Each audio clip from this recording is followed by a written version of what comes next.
So I'd like to now talk about some nutrition essentials. And we have been doing conferences for quite a while. And our conferences include researchers and clinicians from all around the world who are doing really breakthrough work. And that's why they're here, to share with you the findings that they've had so that we can apply them. However, we started to hear from a number of people who said, some of us are a little bit new to nutrition. Let's cover some of the basics first so that we're all sort of on the same page. So a little bit later this morning, Dr. Michael Greger will be with us to talk to us about how not to die. But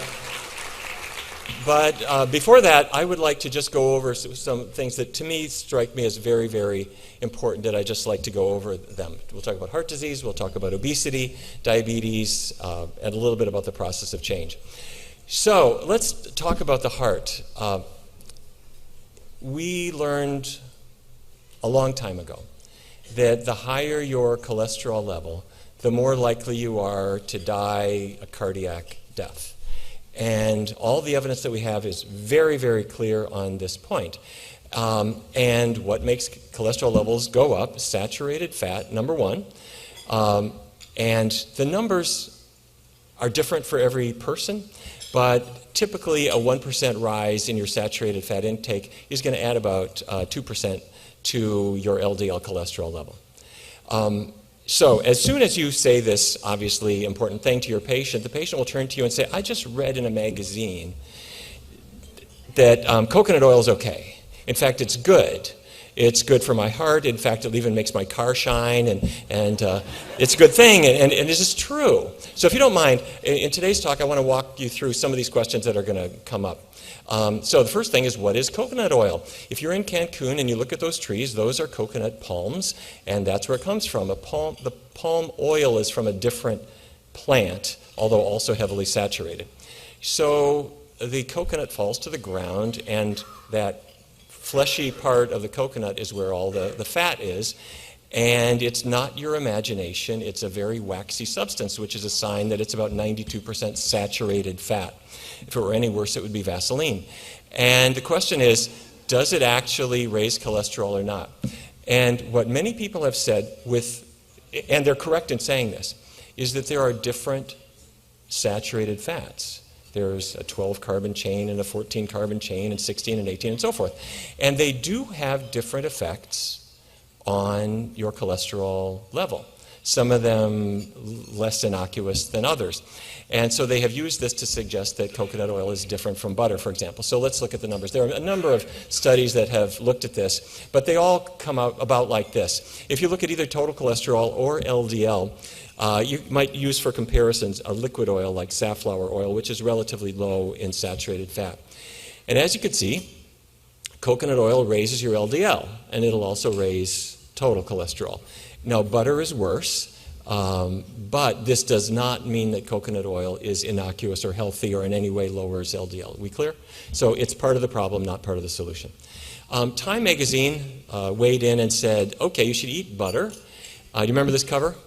Mark Bittman from the New York Times also said butter is back and you should be eating fatty pork products and so forth. What they were referring to, and what has continued to confuse, unfortunately, sometimes our colleagues but also our patients, is this relationship between saturated fat and coronary disease.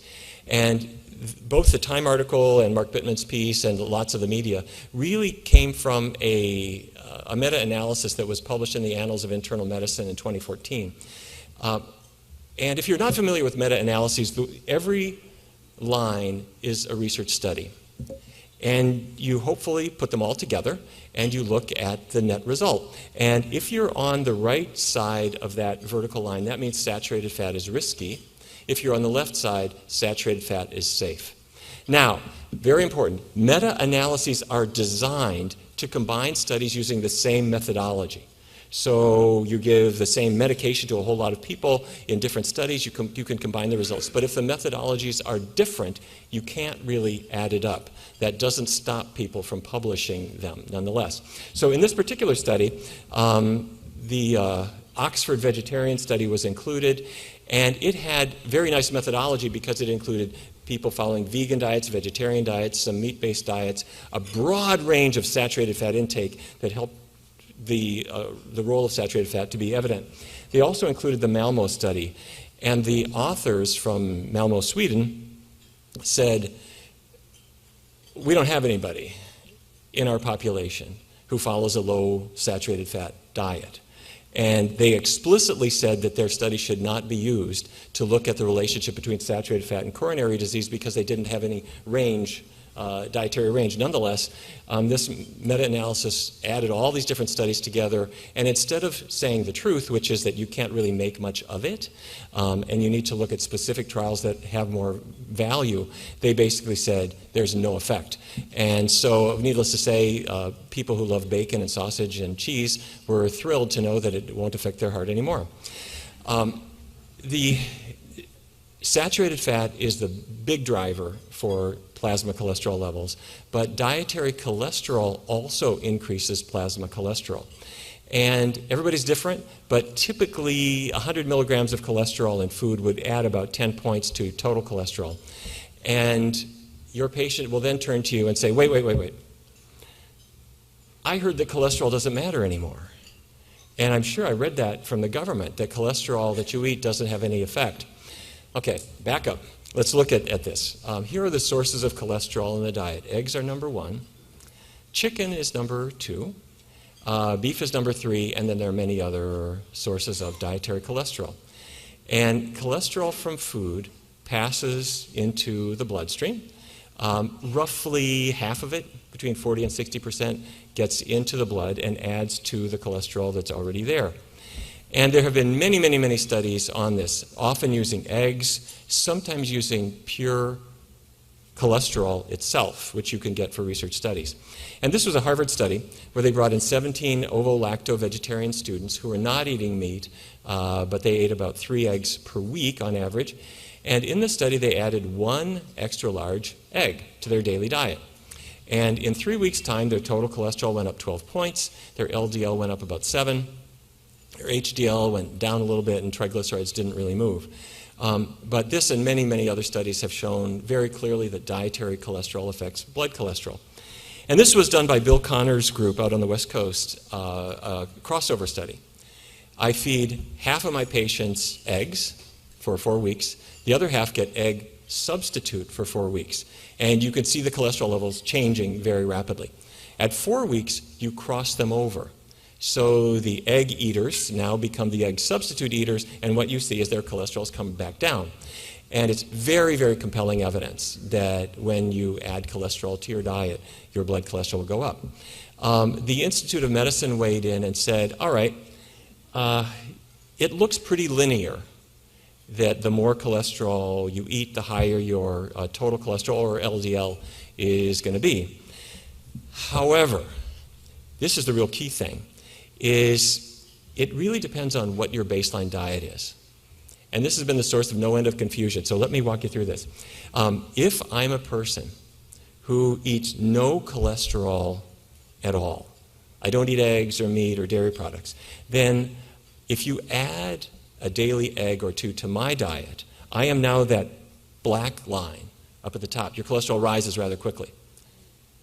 But if I start my day with a 3-egg omelet every day, and I'm eating bacon and sausage, and for dinner I have fried chicken, I'm getting a lot of dietary cholesterol every day, and if you add an egg to my diet, you don't see much effect. I'm one of those lower down curves. Are you with me?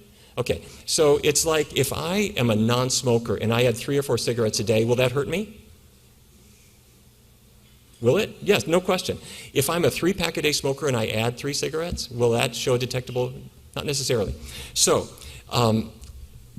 the world became very confused following the publication of a study by Griffin and Lichtenstein at Tufts University. They reviewed 12 studies, but they took no studies prior to 2003. And their conclusion was that the effect on plasma lipid concentrations is modest, and it appears to be limited to only certain population subgroups. Alice Lichtenstein was then appointed to the Dietary Guidelines Advisory Committee and was on the subcommittee that decided to say that cholesterol in the diet doesn't affect blood cholesterol. And so the world decided, great, We should be eating eggs again, stuff as many down our mouths as we possibly can. And while we're at it, there's other things that I think really should be exonerated. So I want to go into the weeds a little bit with the Griffin and Lichtenstein paper. Here were the 12 studies. Here are the funding groups for the studies. 10 of the 12 were the egg industry. And there's a couple of details, but I've put a U by every study where the effect of dietary cholesterol on blood cholesterol was unfavorable, meaning it went up. And I put an F by every study where it was favorable, whether it was statistically significant or not. But you could see a really clear trend that dietary cholesterol affects blood cholesterol.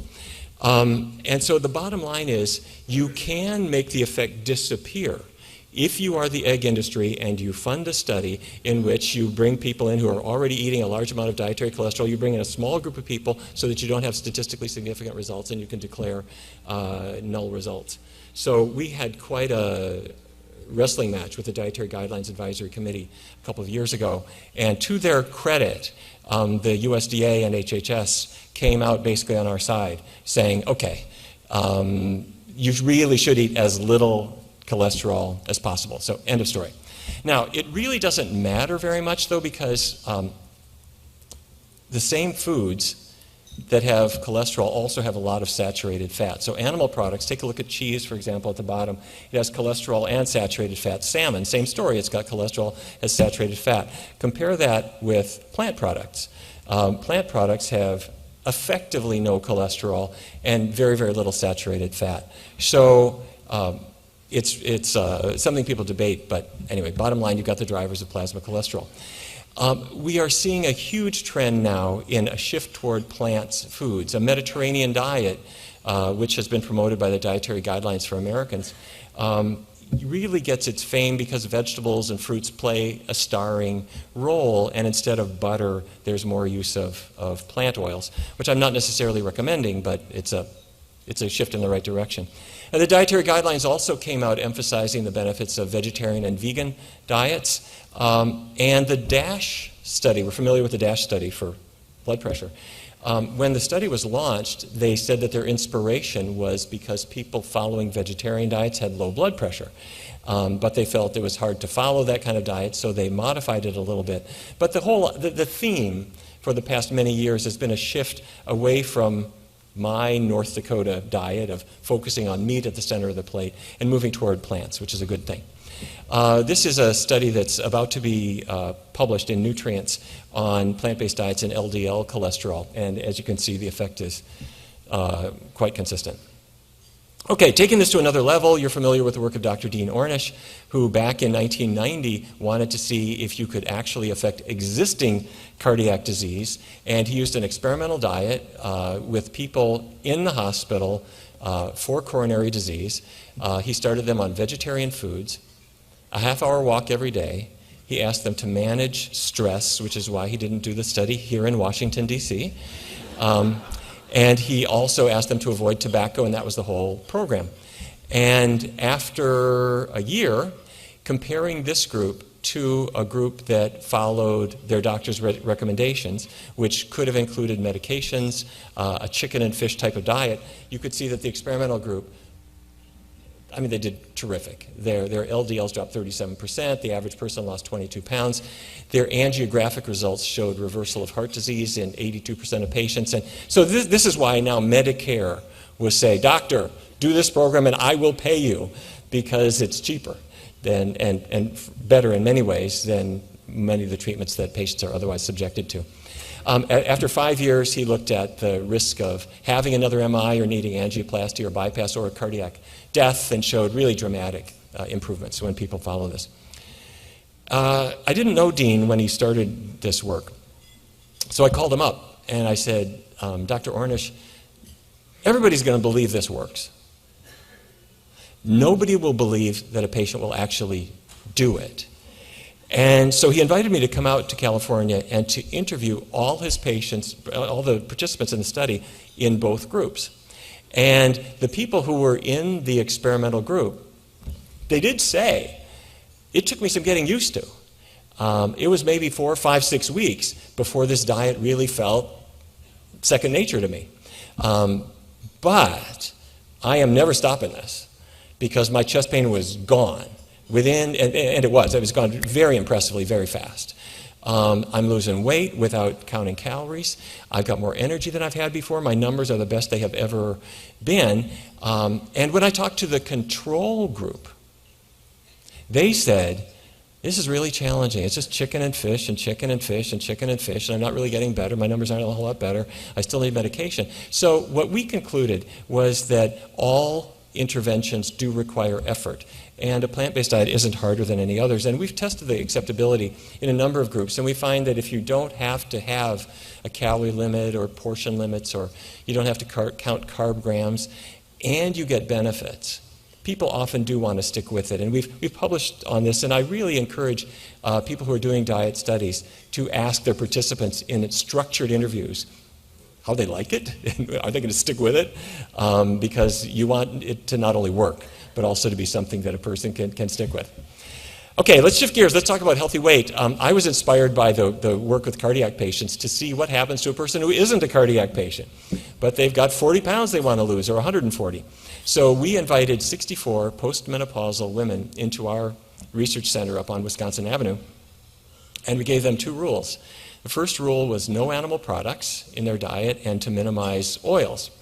There was no calorie limit and no exercise in the study, and it was a 14-week trial.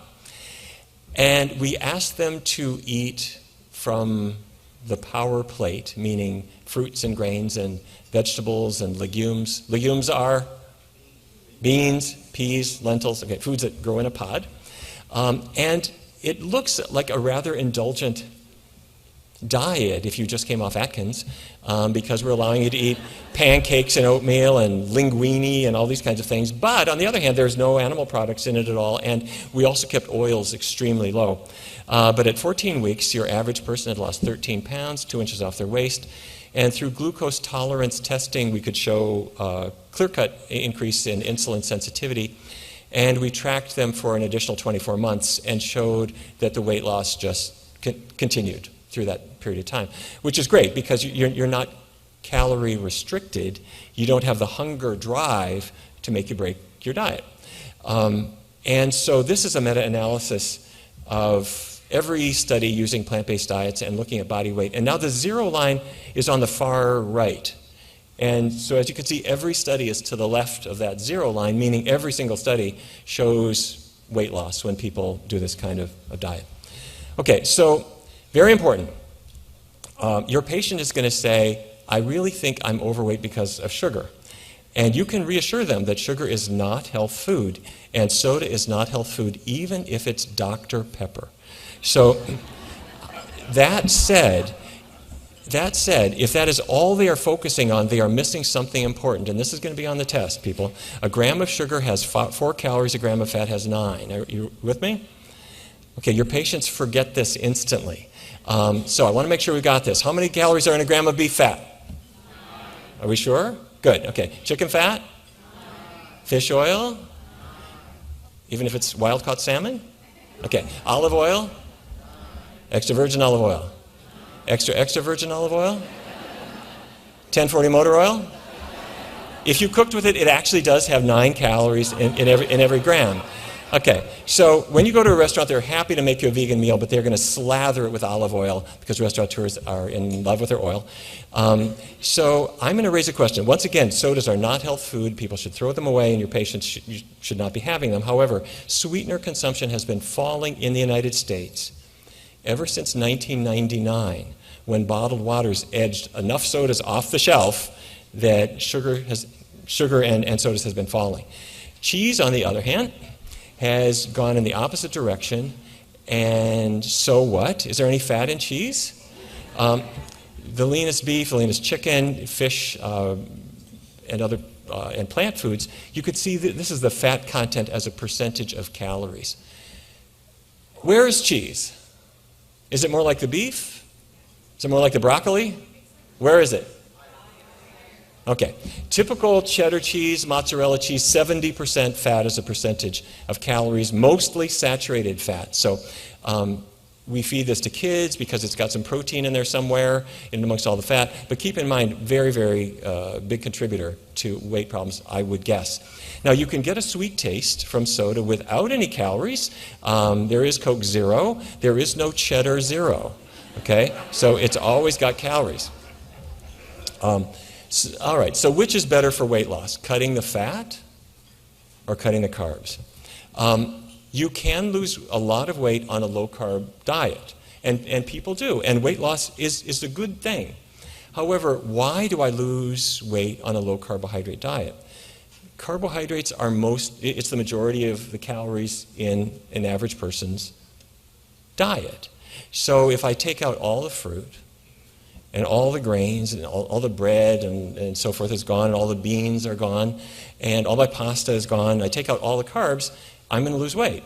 Unless I eat so much fat and protein that my caloric intake stays the same, in which case you will not lose weight. So these diets do not defy the laws of thermodynamics. But the problem is that if I remove the carbohydrates, I may end up with a cholesterol problem. Now, I may not. This was a study, weight loss normally causes a reduction in cholesterol. And everyone's different, but typically a pound of weight loss will drop about roughly a point off your total cholesterol. However, if I achieve my weight loss with a low-carb diet, these numbers come from the Atkins Diet Revolution book. Saturated fat and cholesterol content very, very high. And if you contrast that with, say, a vegan diet where there's effectively no cholesterol, not much saturated fat, your prediction might be that the Atkins person is not going to do so hot.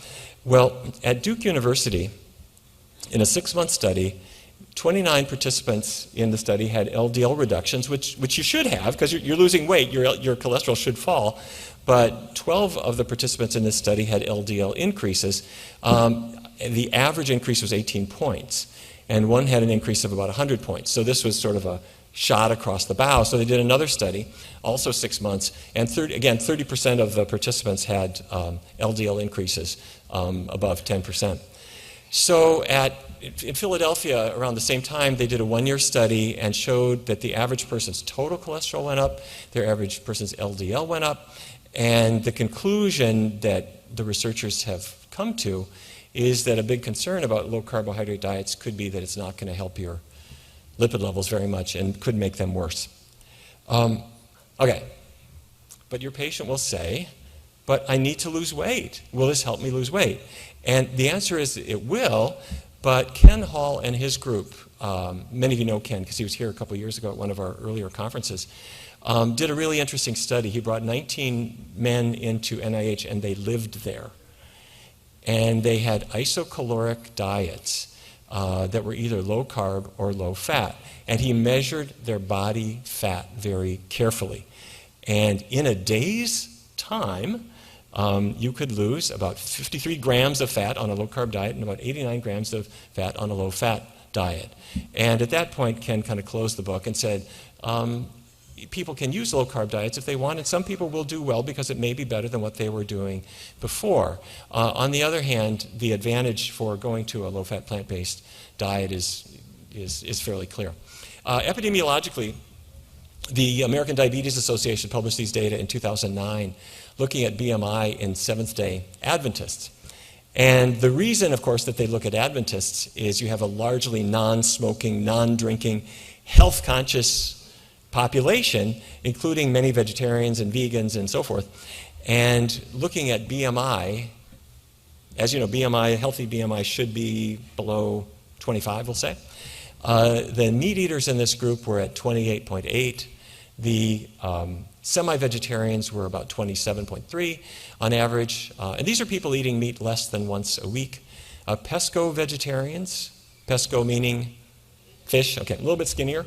The lacto-ovo vegetarians, a little thinner, but I always have to tell my patients that a vegan is not a person from the planet Vegas. And as you'd expect, they're the thinnest group. And then when we look at diabetes prevalence, you see the same kind of difference, only somewhat more dramatic. And part of this is artifact because your vegans are more health conscious.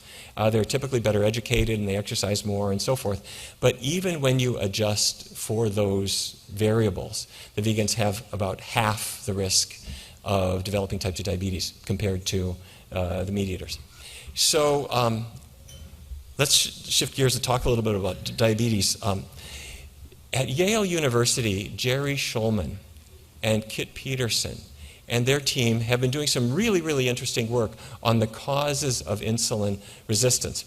And through MR spectroscopy, you can look inside the muscle cells and see what's going on there. And if, to simplify this a little bit, this is a muscle cell, and the reason I'm showing you a muscle cell is that glucose, that dreaded glucose, which is what your diabetic patient is worried about, my blood glucose is too high, glucose is trying to get into muscle cells. That's its main target.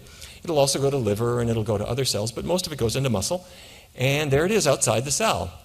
But to get into the cell, it needs the help of a hormone called insulin, which is a little key that is going to go into that receptor.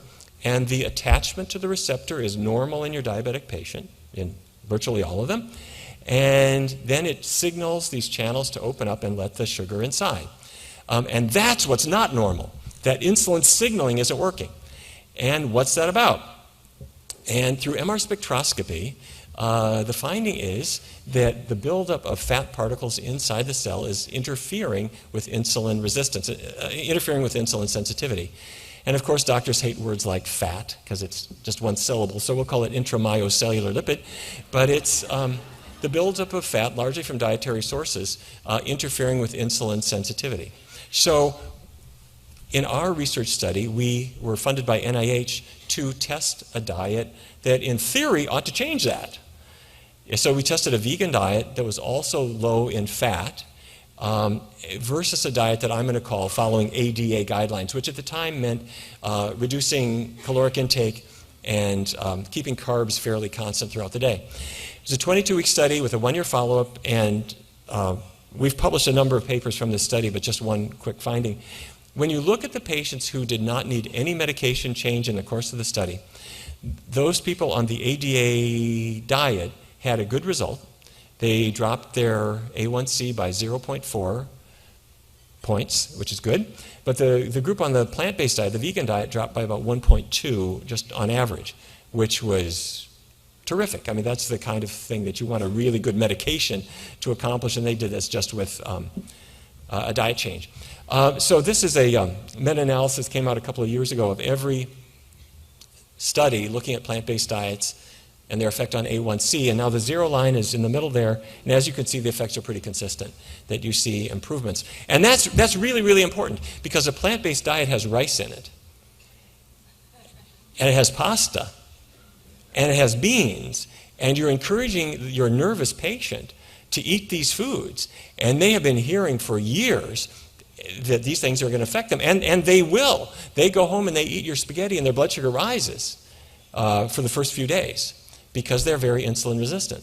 And then after a while, something happens, which is their blood sugar starts to fall and fall and fall and fall. And what we believe is happening is their intramyocellular lipid is starting to dissipate, their insulin resistance is starting to go away, their insulin sensitivity is returning, and you're reversing the course of this disease. How far will it go? It really depends on how soon you intervene in their life.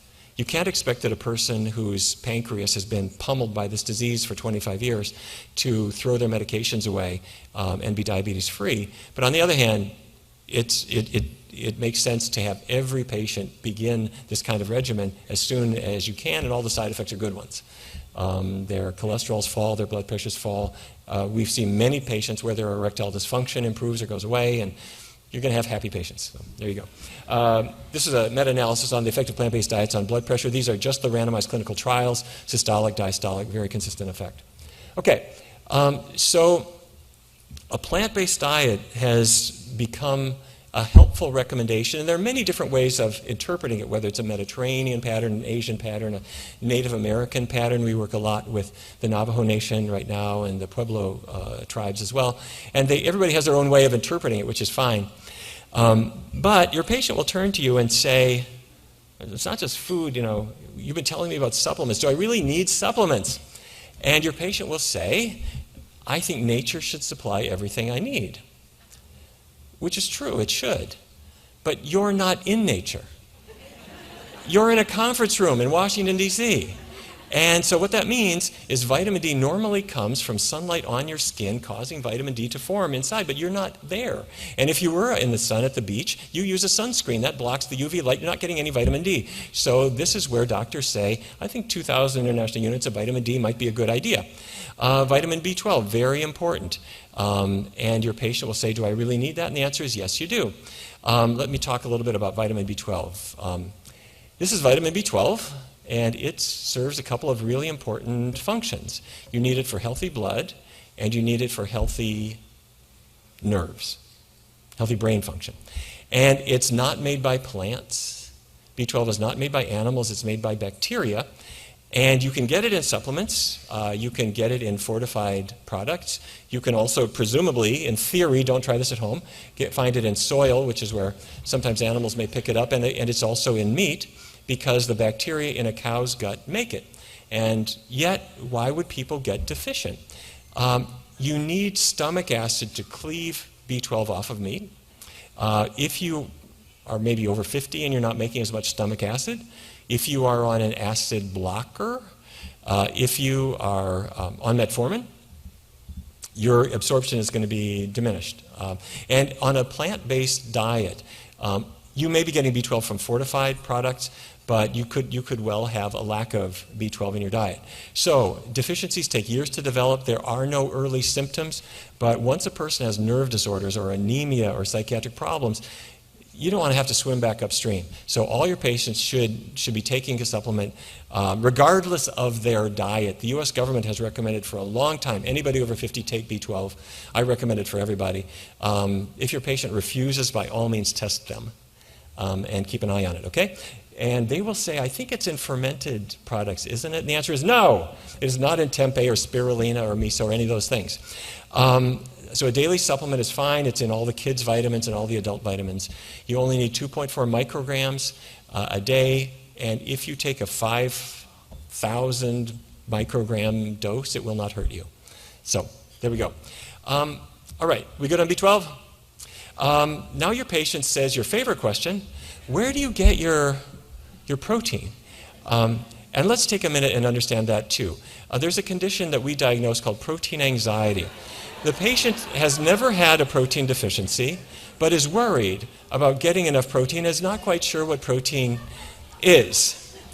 So the protein requirements, the recommended daily allowance, if we're looking in pounds, it's about 0.4 grams of protein per pound of your body weight. If you're thinking metric, it's about 0.8 grams per kilogram. So for a woman, call it 46 grams a day. For a man, maybe 56. There's a margin for error.